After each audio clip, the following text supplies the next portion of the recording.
Assalamualaikum warahmatullahi wabarakatuh. Alhamdulillah, wassalatu wassalamu ala rasulillah. Asyhadu an la ilaha illallah wahdahu la syarika lah, wa asyhadu anna Muhammadan abduhu wa rasuluhu la nabiyya ba'da. Subhanaka la ilma lana illa ma 'allamtana innaka antal alimul hakim. Rabbi israh li sadri wa yassir li amri wahlul 'uqdatam min lisani yafqahu qawli. Yang saya muliakan para orang tua kami, pengurus Shalaan Mu'tasim beserta jajarannya, para pemerintahan RT RW yang hadir, jamaah serta Bapak Ibunda yang selalu setia dalam kajian fikih kita setiap Selasa pertama dalam setiap bulan. Selanjutnya Bapak Ibu rahimakumullah, bersyukur kita kepada Allah Subhanahu wa taala. Alhamdulillah pada sore yang berbahagia ini, maghrib ini, malam ini, Allah berikan kita kelapangan, Allah berikan kita kesehatan, Allah berikan kita nawaitu yang baik. Tiga nikmat yang paling besar: nikmat kesehatan, nikmat kesempatan, dan nikmat keinginan kita untuk selalu melaksanakan ibadah kepada Allah Subhanahu wa taala. Maka rasa syukur itulah yang kita wujudkan dalam bentuk amal perbuatan. Orang yang bersyukur, mereka lah orang-orang yang selalu berterima kasih. Kalaulah berterima kasih, artinya kita sudah merasa cukup terhadap nikmat yang Allah berikan. Karena lawan syukur itu adalah kufur. Hampir katanya kafaro, kafir. Jadi kata kufur itu adalah orang-orang yang ingkar kepada Allah karena tidak bisa menerima apa yang Allah berikan. Dia tidak bisa, tidak pernah merasa apa yang Allah berikan itu adalah yang terbaik untuk dia. Akhirnya yang muncul apa? Makanya syukur itu bukan masalah banyak dan sedikit. Nah, masalah banyak loh. Tapi soal rasa. Sudah cukup rasanya, berarti dia bersyukur. Kalau kurang-kurang terus, berarti dia sudah kufur. Yang ujung-ujungnya nanti yang muncul apa? Sifat tomak. Tomak apa bahasa Arab? Lobo, rakus. Maka huruf tomak itu tiga pakai powi sadonya, perut. Congok. Biasa yang congok itu apa? Paham ibu bahasa powi itu? Powi itu kalau bahasa kami itu perut. Kampung Tongah. Makanya tamak itu hurufnya tiga. Ketiga-tiganya tuh powi ketiga-tiganya. To, tengok. Iya nak? Ada nak perut to tadi? To. Huruf yang kedua mim. Ada nak perutnya? Menampung menyetahui. Kemudian huruf ain. Tidak kalah. Bahasa Arab yang tamak ain. Tamak. Ain ada tak perutnya kalau dia bersambung? Kalau ain sendiri tak ada perutnya, tapi kalau bersambung, lah muncul segitiga perut. Jadi orang tamak itu tak pernah cukup, ya? Tidak pernah merasa cukup. Kurang itu teruslah. Padahal nikmat Allah tu lah banyak, rumahnya lah banyak, mobilnya lah banyak, hartanya sudah banyak, bininya lah banyak, Allah itu cukup. Ya? Rumah lah banyak tuh, harta lah banyak, segala macam lah banyak. Tidak aja cukup. Apa bukti? Pas dicek rumah tuh besu ome 75 kilo. 75. Berapa pitinya tuh? 75 tuh banyak pitinya tuh. Ada ibu yang sekilo di rumah.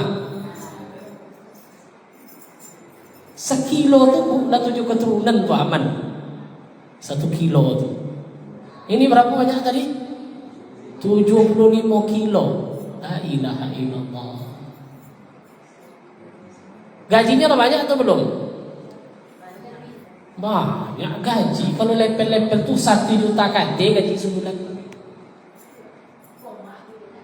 Karena tidak cukup-cukup tadi. Tak pernah merasa cukup.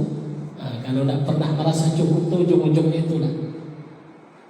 Halal haram segala macamnya habis.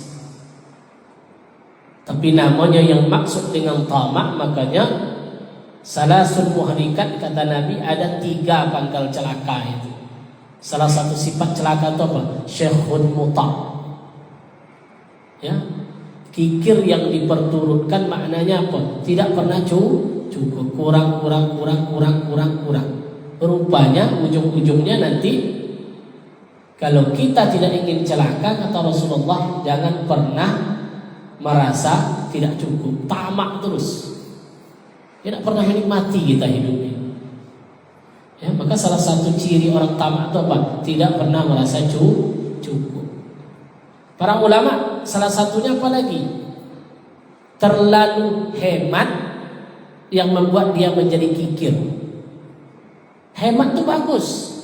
Yang tak mulia itu terlalu hemat. Gulainya berlebih. Kasihlah ke orang gulai tadi. Dah berlebih kasih lagi. Hendak simpan kulkas makan untuk 2 hari ke depan masih bisa. Terlalu kiki, terlalu hemat namanya itu. Tidak boleh. Ya. Maksud syuhud muta' tadi itu kikir yang diperturutkan. Tidak boleh. Jadi dengan rasa syukur tadi, insya Allah nikmat itu akan diberkahi, akan diberkahi oleh Allah Subhanahu Wa Taala. Bersalawat kita kepada Rasulullah Sallallahu Alaihi Wasallam. Allahumma salli ala Sayyidina Muhammad wa ala ali Muhammad. Mudah-mudahan di yaumil mahsyar kelak kita mendapat syafaat dari beliau. Amin ya rabbal alamin. Baik, kita lanjutkan kajian kita. Kita mengalir aja, kalau ada dan tasawuf langsung tanya. Ya, kalau kita buat sesi tanya jawab tidak cukup. Upo-uponya lah waktu udah habis, jadi sambil mengalir aja ya. Sampai di mana kaji kemarin? Bulan kemarin sampai mana Bu? Sampai hal-hal yang haram bagi orang berhadas. Coba diingat lagi, hal-hal yang haram bagi orang berhadas. Apa-apa yang haram? Tawaf, Salat nggak boleh. Sujud syukur, pulang butuh umrah dari pesawat langsung aja sujud syukur, padahal tidak ada wudunya. Dia kadang berhadas, haram. Bukan waktu perbuatan elok, tapi menjadi perbuatan haram. Karena syarat sujud kepada Allah itu mesti bersuci. Tak boleh tak bersuci. Ya. Lulus anaknya ini, padahal ibu itu dalam kondisi haid, sujud syukurnya. Maka dia membuat perbuatan haram. Tak boleh. Tawaf, apalagi sujud syukur, memegang, menyentuh mushaf, tak boleh. Menyentuh Al-Quran itu hadas kecil. Kalau hadas besar ada tambahannya. Apa yang tak boleh bagi orang yang berhadas besar? Membaca Al-Quran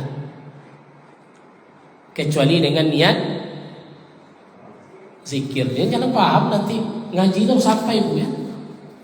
Kata Ustaz itu kalau haid hadas besar tak boleh baca Quran. Tunggu dulu. Dengan syarat Bu, tidak dengan niat zikir. Contoh Ibu baca ayat kursi. Ayat kursi itu Quran atau tidak? Quran. Kalau bacanya zikir, maka mendapat pahala meskipun dia haid. Qul huwallah Quran, tapi dia masuk bagian dari zikir. Maka tergantung niat. Kalau niatnya zikir, maka dia mendapat pahala. Maka orang haid, orang nifas, Apalagi nifas itu kan melahirkan lama tuh sampai 60 hari. Ya tidak mungkin dia tidak berzikir kepada Allah. Ya zikir pagi, zikir sore, ya subhanallah. Kan Al-Quran semua itu. Dari Al-Quran, maka itu boleh, tak jadi masalah. Itu yang tidak boleh bagi orang yang berhadas. Terus apa? Al-maqsa fil masjid, diam berlama di masjid. Kalau musola tidak ada masalah, tapi kalau masjid tidak boleh. Maka sampai kajinya kemarin, karena saya biasa nikahkan orang, tidak pernah ada Rasulullah menganjurkan untuk nikah di masjid. Zaman Nabi tidak ada nikah di masjid. Sahabat tidak ada yang nikah di masjid. Kalau tidak apa salahnya nikah di Masjid Nabawi kan? Nikah di masjid ini tidak ada. Kenapa? Karena kalau sudah akad nikah, itu ibu-ibu itu tidak tahannya di luar tuh, pasti ingin nengok. Meskipun dia dalam keadaan haid. Mau pula duduk di masjid itu menyaksikan orang ijab qabul. Padahal orang yang berhadas besar tidak boleh berlama-lama di dalam masjid, meskipun sebagian ulama membolehkan. Tapi kalau di kitab ini lebih kuat, dia tidak boleh berlama-lama di dalam masjid tadi. Tidak boleh seperti itu. Haram. Nanti terjerumus ke perbuatan yang haram. Sama lah kalau sekarang kita ini kadang-kadang apa istilahnya tuh? Terlalu. Kan udah terlalu tuh. Saya pernah ijab kabulkan orang. Pas masuk ke dalam di undangan tuh ada jalur laki-laki, ada jalur perempuan. Ibu pernah yang seperti itu undangan? Bini awak kasih konya, awak puasa bola. Bagus, memisahkan laki-laki dengan perempuan. Cuman pas ijab kabul ke saya yang nikah kan, maka kadang-kadang saya kok nampak ada apa namanya tuh, pas ijab kabul tidak terpisah laki-laki dengan perempuan. Kenapa? Oma-oma tuh tidak tahan dia kalau tidak nengok ijab kabul tuh. Ayo mengumpul, ibu-ibu duduk di sini, bapak-bapak duduk di sini. Ke ijab pas undangan, si ko jalur laki-laki, si ko jalur perempuan. Yang saya kok ijab kabulnya tadi bercampur. Pas ketika akan ada yang seperti itu. Kenapa? Ikhtilat itu justru dilarang ketika ijab kabul itu tidak boleh berdekatan. Boleh tidak berdekatan laki-laki dengan perempuan? Boleh tidak? Yang penting menutup aurat, terjaga auratnya. Makanya kadang-kadang gara-gara itu terjadi perdebatan. Kita banyak kadang-kadang mempersalahkan di hal-hal yang furu', tapi tidak mempersoalkan hal-hal yang lebih penting. Ya, sholat, rukun sholat, syarat sholat ini penting. Ya, bukan itu tidak baik. Cuman kadang-kadang kan rasanya lain juga gitu. Di situlah masalahnya. Jadi tidak boleh berdiam di dalam masjid. Tidak boleh berdiam di dalam masjid. Lanjut.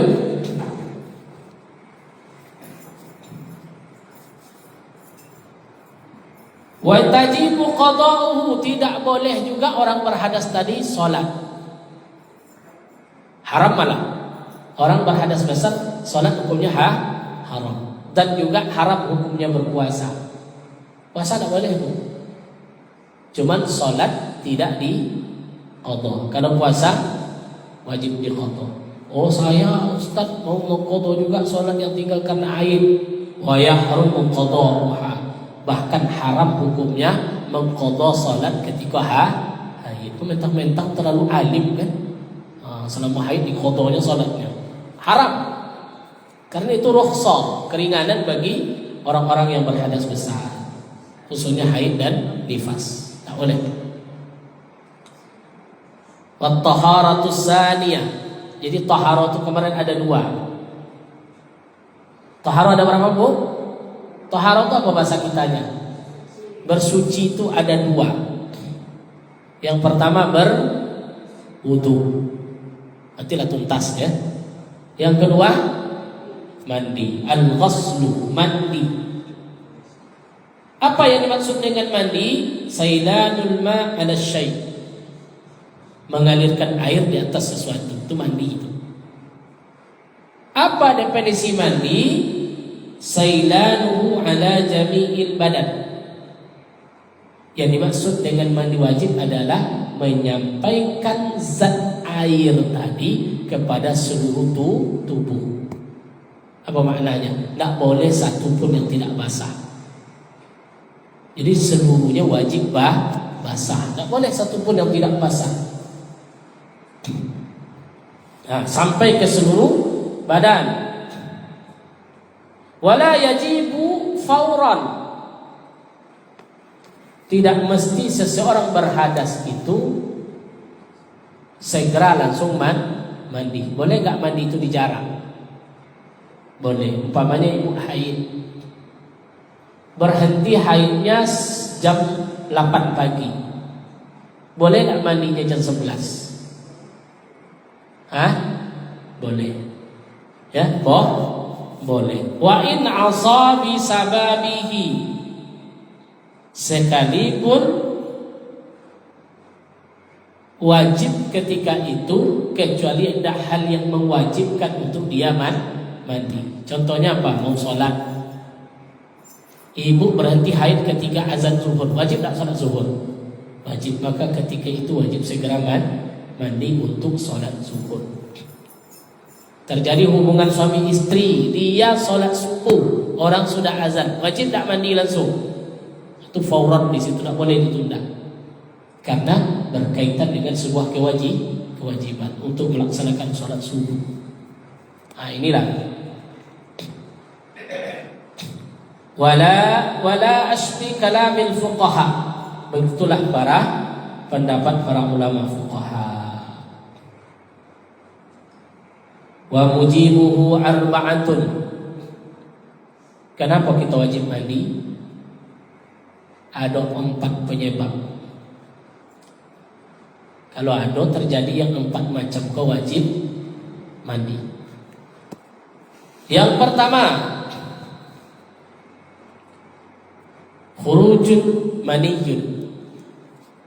Khurujun maniyun awalan. Keluar mandi. Khusus laki-laki itu wajib mandi. Wa yu'rafu bi akhawati hawasis salasa. Ini belajar umpamanya untuk edukasi anak yang mau balik. Seorang bapak harus tahu, Pak, mengajarkan anak tadi. Apa tanda-tanda mandi? Itu ada 3. Jadi ada anak awak, anak mimpinya umur 10, 11, 12, kan masih awam. Apakah bapaknya wajib? Terutama bapak wajib mendidik anaknya tadi tentang hal-hal yang berkaitan dengan mandi wajib, karena dia akan ihtilam. Ihtilam itu bahasa kitanya mimpi. Salah satu, dia sudah wajib sholat. Apa tanda-tandanya? Ada 3. Yang pertama talazzus. Kalau fikih itu termasuk buka apa ya? Tidak bisa tutup talazzus. Talazzus itu bahasa kitanya lezat. Berarti keluarnya talazzus, nikmat. Tadaffuq. Tadaffuq itu maknanya kalau bahasa kitanya daffaqa yudaffiq. Ibarat air mancur, dia jadi kalau ada anak yang pertama merasakan, yang kedua tadaffuq, berarti itu tanda-tandanya sudah dia mau balik. Yang ketiga, kalau dia masih ada rehin ajin ratban bayadin bayti jaffan, dia berbau putih telur. Kan ada putih telur ayam tuh, Pak. Ada putihnya, ada kuningnya, yang putihnya. Kalau ada bau itu berarti dia keluar, maka wajib mandi. Jadi kalau ada anak yang awam atau dia kurang paham ya, harus diskusi, diberikan pemahaman. Jangan nanti tambah bingung kita kan. Oh, tidak boleh ini dibicarakan. Justru pendidikannya di sini. Ya biasanya kalau di MTS sudah belajar tuh fikih. Fikih menjelang anak menjadi balik. Jadi mani ini hanya khusus laki-laki. Fa'in faqadan, kalau yang tiga ini tidak ada ciri-cirinya, maka tidak wajib mandi. Jadi tiga ciri-cirinya. Kalau terdapat ciri-ciri yang tiga tadi, maka ketika itu seseorang itu wajib dia mandi wajib. Lau syakka fi syai'in, karena yang keluar itu ada tiga. Dalam fikih itu ada tiga, khusus laki-laki ya. Ada namanya mani, ada namanya wadi, ada namanya mazi. Itu harus paham kita. Kalau mani tadi tiga tanda. Kalau mazi juga, mazi ini syiddatus syahwah namanya. Orang yang syahwatnya bersangatan. Dia udah syahwat, keluar cairan, ada berbentuk mazi. Mazi itu najis, berarti dia belum wajib mandi. Kalau wadi ini orang yang terlalu banyak beban, tetap keluar juga. Ya, kalau bahasa orang dulu apa tuh? Terlalu banyak kerjaan sampai keluar cairan, maka itu juga tidak wajib mandi. Ada hafal kita. Mani itu suci atau najis? Apa? Suci atau najis? Ada nyebut najis, apa kan nyebut najis? Kalau ibu suci. Kalau dalam mazhab Syafi'i dia mutahhirun, suci. Kalau najis dia awal apa? Min bainis sulbi wal tara'ib.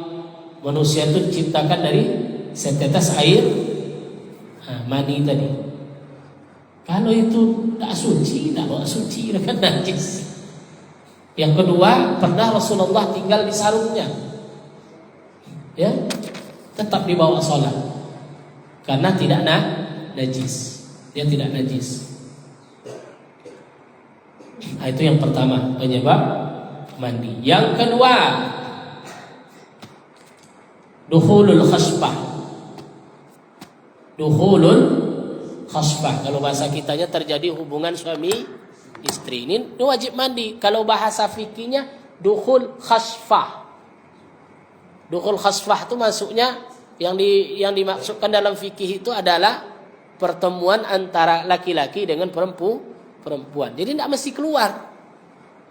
Ini harus dipahami. Maka ke calon pengantin sering saya bilang itu, nggak paham dia. Makanya bahasa dalam kitab dia bukan jima, bukan watak, tapi bahasanya dukhul, itu wajib mandi. Wajib dia mandi. Bertemu saja dengan makna dakhal, masuk, sudah wajib mandi. Ya, ada yang salah paham dikiranya memang jima atau watak itu terjadi tadi, padahal tidak. Dengan batas dukhul tadi, maka ketika itu wajib mandi. Itu banyak yang tak paham itu, Pak. Ya, banyak yang tak ngerti. Ya, mohon maaf saya bilang kepada, ini kan kajian fikih munakahat biasanya. Konseling, ada cantik-cantik itu yang mau nikah. Cantik itu bahasa kuah itu, Pak. Kalau kuah kami biasanya nyebut cantik. Kalau bahasa kita ya calon pengantin. Kan calon pengantin itu kita PP4 namanya. Ini khusus masalah ini banyak yang tak paham. Ya. Banyak yang tidak mengerti tentang fikih keluarga, hukum keluarga. Dikiranya memang bermakna jima terjadi, padahal tidak. Di sini dukhulul khasfa, iltiqa al-khitain. Itu bahasa kitanya. Bertemu al-khitain, khitan, tahu ibu khitan ya?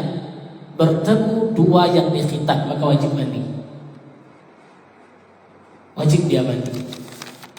Meskipun tidak terjadi hal-hal yang lain, meskipun tidak keluar ya maninya tadi, tapi sudah tetap wajib mandi. Nah, itu gaji fikih. Jadi jelas ulamanya ini menyampaikan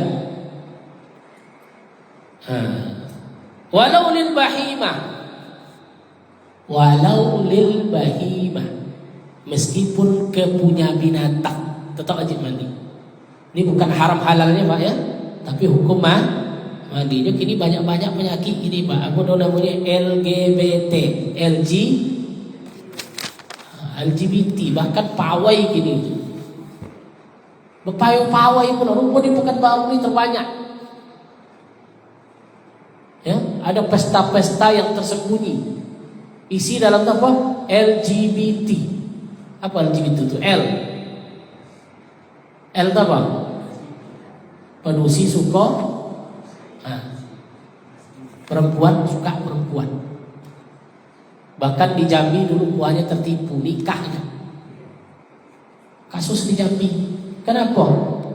Karena memang bentuknya satu tuh memang kayak laki-laki, yang satu tuh seperti perempuan. Tidak mungkin dipreso, buka baju segala macam. Karena dokumennya di situ laki. Rupanya yang terjadi apa? Yang nikah itu perempuan dengan perempuan. Itu namanya L, lesbi. G, gay, laki-laki suka. Bahkan sekarang tren itu di barat itu tren nikah orang tuh dipestakan. Bahkan mulanya mengangkat anak, diangkatnya anak. Ya, tengok, bukan sembarangan Bapak Ibu. Kita tengok sekarang, bahkan bintang pemain bola ya kan. Mungkin yang muda-muda tahu tuh, yang megang Piala Dunia betang. Ya kan? Bahkan dipamerkan di media sosial dia bahwa dia punya kekasih. Pak sangko kekasih manusia. Pak sangko kekasihnya perempuan, rupanya umat Nabi Lut. Itu umat Nabi Lut dulu. Nah, terjadi gini terang-terangan, laki-laki dengan laki-laki. LGB bisek. Laki sukoyo, perusi sukoyo. Orientasinya dua, penyakit. Ya?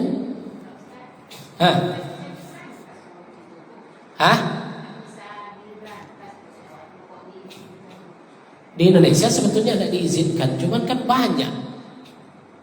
Alasannya hak azazi manusia. Islam itu tidak menelerir, tidak ada istilah itu. Karena itu penyakitnya umat-umat Nabi Lut alaihi salam. Tapi waktu itu kan kontan. Dulu maka hebatnya umat Nabi Muhammad loh. Kita sebagai umat Nabi Muhammad sallallahu alaihi wasallam, azab Allah itu tidak kontan. Kalau dulu banyak kontan. Umat Nabi Lut ya, suka sesama jenis. Apa Allah langsung turun bala hancur sadonya mati. Kalau dulu kontan. Zaman Nabi Nuh, ingkar umatnya langsung azab datang, banjir, mati. Zaman Nabi Musa langsung tenggelam di Laut Merah. Gawat zaman Nabi Isa. Zaman Nabi Isa alaihi salam Allah bandingkan dalam Quran, kunu qiradatan khasiin. Coba dalam surah Al-Baqarah. Ya, umat Nabi Isa itu kan biasanya dulu zaman Nabi Isa alaihi salam, zaman Nabi Musa. Mohon maaf, bukan zaman Nabi Isa, zaman Nabi Musa. Ada perintah Allah untuk beribadah di hari Sabat. Hari Sabat. Jadi Nabi Musa itu Taurat itu ada ibadah hari Sabat namanya. Kalau di Islam kira-kira hari Jumat. Jadi banyak yang ingkar. Orang pergi ibadah kepada Allah, dia pergi main-main. Kunu qiradatan khasiin. Jadilah mereka seperti monyet yang sangat hina. Jadi bohong. Kontak nazar betul. Kalau sobat gini kontak, Siapa yang tak sholat Jumat langsung jadi, itu pas bawah tuh banyak tuh, tiba-tiba lah bubar resiko kan. Nggak orang lain dah rupo, awak senang masak, tiba-tiba suami pulang lah jadi. Oh dek mah. Tapi tidak kontan, Allah tuh sayang. Karena Allah masih memberikan pintu taubat kepada umat Nabi Muhammad. Makanya tidak ada yang kontan. LGBT. Yang terakhir hurufnya T. Apa arti T itu? Transgender. Laki-laki berubah jadi manusia. Perempuan berubah jadi laki-laki. Allahu Akbar. Alasannya apa? Saya terjebak di tubuh yang berbeda. Tidak ada istilah itu dalam Islam itu. Ya? Tidak ada. Laki-laki, perempuan. Itu tuh kan efek dari awalnya ikut-ikut, lama-lama jadi banyak itu masalahnya. Nah, itu yang terjadi hari ini. Makanya kok sampai ke situ kaji tadi. Walau lil bahimah, meskipun masuknya ke dalam wajib mandi.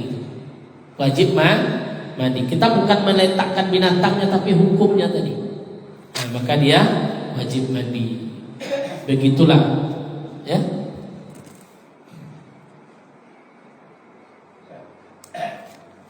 Silakan.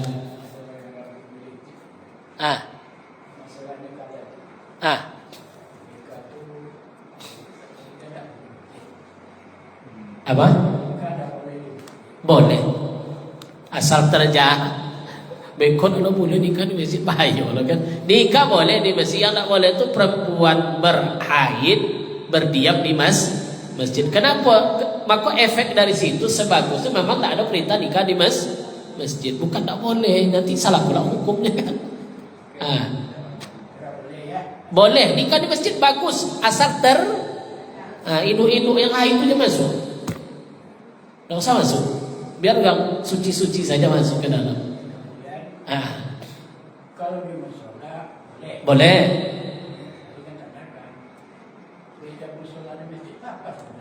Beda musola dengan masjid. Masjid itu Jumat. Musola tidak ada Jumat, tidak ada i'tikaf. Maka kenapa tidak boleh i'tikaf di musola? Ada tak? Karena syarat-syarat i'tikaf itu di masjid. Bisa tak dirubah musola masjid? Bisa. Tapi musola itu sebetulnya kan hanya ada di Indonesia. Kalau di Afrika kan ada musola. Musola itu apa artinya? Tempat orang sholat. Masjid tempat sujud. Sebetulnya secara nama kan sama. Cuman ada yang istilahnya disebut jami. Hadis iqam. Masjid jami. Masjid yang ada Jumatan.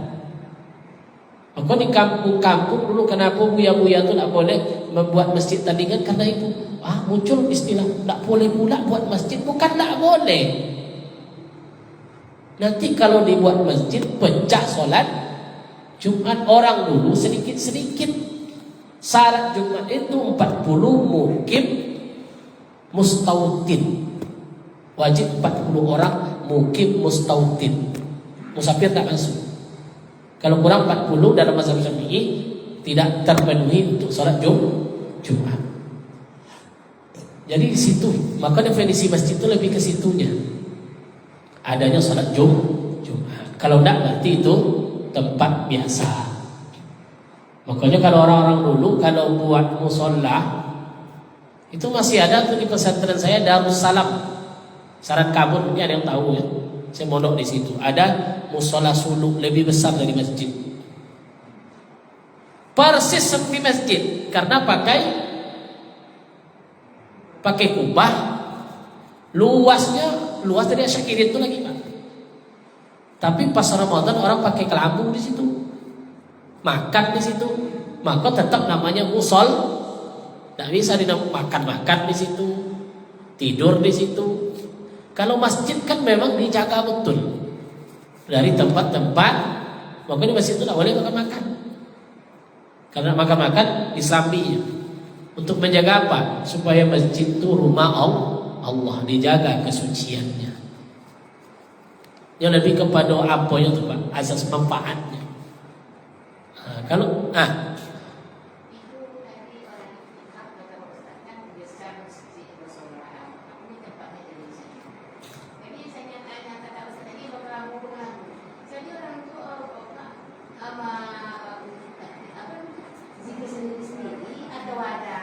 itu orang tuh riadah namanya. Riadah tuh kalau bahasa awaknya kok suluk. Suluk tuh lebih kepada riadah zikir kepada Allah supaya Ramadan itu tidak bercampur dengan ghibah, tidak bercampur. Kan kalau kaji suluk tuh tentu ada adab-adabnya. Buka lagi kitab banyak adab-adabnya kan. Saya pernah suluk 20 hari, pernah coba juga suluk pernah.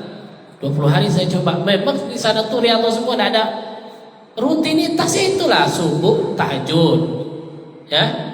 Habis tahajud nanti ngaji sambut subuh. Salat subuh zikir. Kerja orang tuh habis salat subuh zikir tuh duha. Pokok yang sunat-sunat tuh ada yang tinggal. Tapi ada dari guru tuh pokoknya zikir 5.000 sehari semalam. La ilaha illallah. Riadah untuk fokus ibadah. Kalau saya menengoknya lebih itu kan beda Wak. Kalau ibu-ibu tuh di rumah masak nih kalau kan. Bosnya tetangga menjelang sore. Apa cerita? Lebih kepada riadah, mengkhususkan diri untuk ibadah supaya fokus. Makanya orang suluk tuh dunia tuh tidak boleh pikir apa makna kelambu tuh lihat lahan. Kita kembali kepada Allah. Jadi ada makna-makna gitu. Ada lihat lahannya di sekolah hidup besok. Kan orang ditah kubur istilahnya. Persiapan untuk mati. Mungkin itulah orang suluk-suluk itu yang tua-tua. Persiapan menghadap Allah. Tapi ini salah satu jalan. Jalan itu kan banyak. Orang yang udah tua zikir ke musola itu kan juga jalan. Bukan mati ndak suluk ndak tobat ndak. Ini lebih kepada jalan riadahnya untuk dokek kepada Allah. Maka banyak yang menyalahkan. Ya. Sama lah dengan i'tikaf 10 hari akhir Ramadan kita kan i'tikaf, meninggalkan urusan dunia, tinggal di masjid, ibadah di masjid, fokus di masjid. Nah, boleh ngapu-ngapu kan?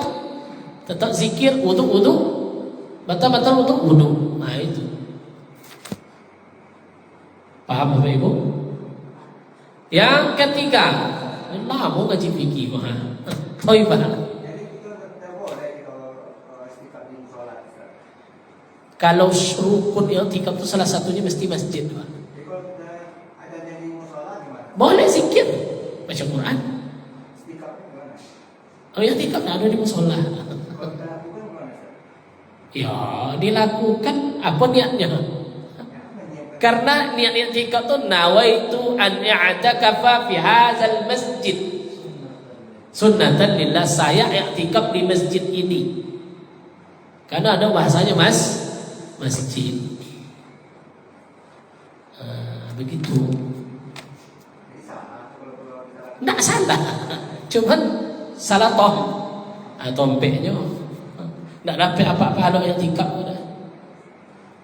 Nanti sampai bab i'tikaf. Fikih kok panjang kajian. Nanti sampai bab apa rukun i'tikaf, apa syarat i'tikaf. Ada sampai di situ. Jadi kalau mau sholat di masjid kita lakukan di musola salah juga. Nggak ada sholat tahiyatul musola. Qabliyah dia. Qabliyah. Kalau apa sholat Pak? Qabliyahnya yang paling abdul itu qabliyah itu lah. Bapak di masjid pokoknya. Orang mau qomat tinggal lagi sholat untuk 2 rakaat. Qabliyah atau tahiyatul masjid? Qabliyah. Dengan qabliyah kita dapat tahiyatul masjid. Itu yang. Tapi kalau jamaahnya tidak berkurang, tetap 20 tuh dimanapun. Kan salat jamaah itu bukan di masjid saja. Bisa nggak di rumahmu? Bisa. Bisa di rumah. Bisa di apa? Begitu. Paham Pak? Tapi kalau ada pendapat ustaz yang lain, mungkin di kitab yang lain ya. Nah, kalau di kitab apa kemarin rasa-rasanya yang tikap itu di masjid. Rasa Faisal. Alumni selesai dulu, baru 2. Wasalisuha, yang ketiga haid. Haid menstruasi. Wa huwa damun yakhruju min aqsar rahim. Yang dimaksud dengan haid adalah darah yang keluar dari pangkal rahim. Ya. Fi awqatin makhsusah, pada waktu tertentu untuk menentukan dia kesuburan seorang wanita. Jadi tanda wanita subur itu apa, Bu? Haid. Seorang perempuan haid berarti dia siap untuk reproduksi, bisa nyoba anak. Itu masuk dalam kajian kami di pembekalan calon pengantin. Masalah sampai kalau tidak lancar haid cantik itu tolong mobil untuk siap punya keturunan. Ini banyak zaman kini Pak sudah nikah dah dapat. Memang kembali itu kepada takdir Allah, tapi ikhtiar itu penting. Uang dulu asal nikah dapat ya kan. Uang kini banyak yang payah. Ya pola untuk banyak makan instan kan sebelah macam-macam kan mau gini. Nah, itu berefek kepada tidak lancarnya haid. Wa aqalluhu umur haid perempuan paling mudah itu 9 tahun. Ya, berapa Bu?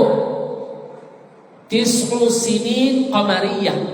9 tahun qamariyah. Jadi kalau ada anak umur 9 haid yang masih masuk dalam kategori fikih, itu memang haid itu. Tapi kalau masih di bawah 8, 7, itu tidak bisa dikatakan haid. Jangan-jangan penyakit.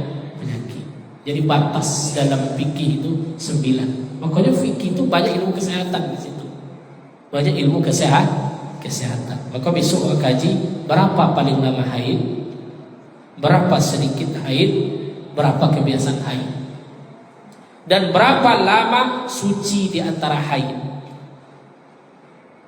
Nah, itu kaji besok. Bapak pernah lama haid, Bu? Enggak. Paling lama haid? 15 hari. Jadi kalau ada kondisi haidnya 15 hari masih normal, tidak penyakit sudah. Tapi kalaulah haidnya hari ke-16 wajib mandi, wajib sholat meskipun masih berdarah, karena itu istihadah, lah masuk darah penyakit. Nifas, wiladah dan kajian antara 2 haid. Insyaallah kita lanjutkan pada episode berikutnya.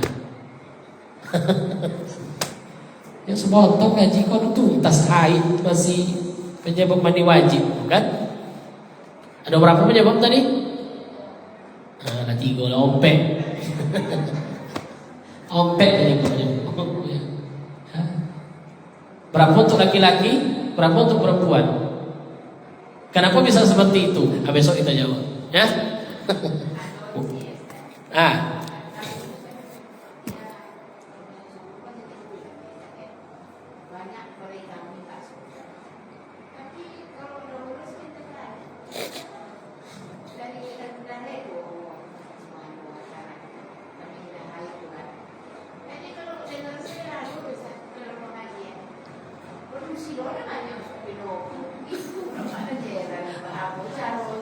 Memang protes lah ada ibu ya. Apa yang produksi? Padahal produksi adalah sifat produksi belum banyak. Topik-topik yang elok tu produksi paling banyak. Apa jadi produksi banyak masuk neraka itu? Dia perempuan kamu paling senangnya masuk surga. Paling senang masuk. Produksi kau masuk surga senang aja nya. Iza salat khamsaha, semayangnya 5 waktu. Ibu salat tak 5 waktu? Salat. Wa shamat syahraha, puasanya di bulan Ramadan. Puasa. Yang ketiga ketika tak bawi wa ta'at zaujaha, taatnya ke suaminya. Taat bu. Ada nak bang? Mana tinggi nada ibu podo nada lagi awak? Tengok situasi. Kalau mulai itu lah banyak tu.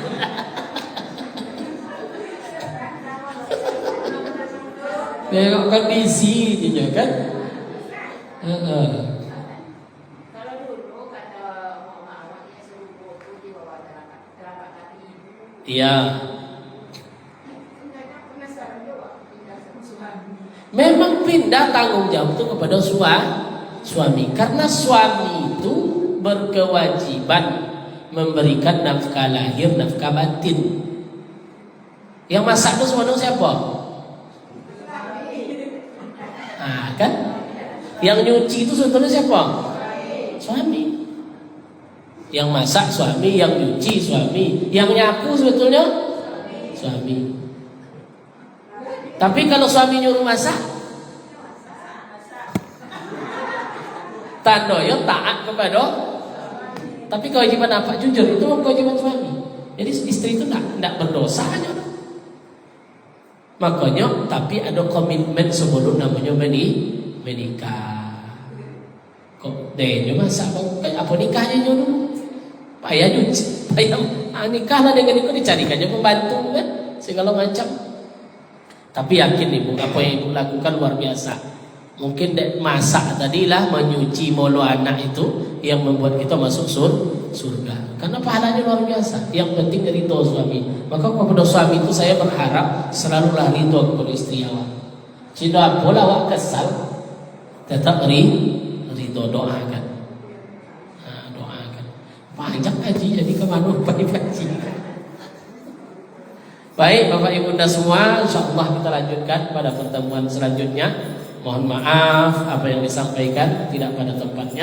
Subhanakallahumma wa bihamdika asyhadu an la ilaha illa anta astaghfiruka wa atubu ilaik. Assalamualaikum warahmatullahi wabarakatuh.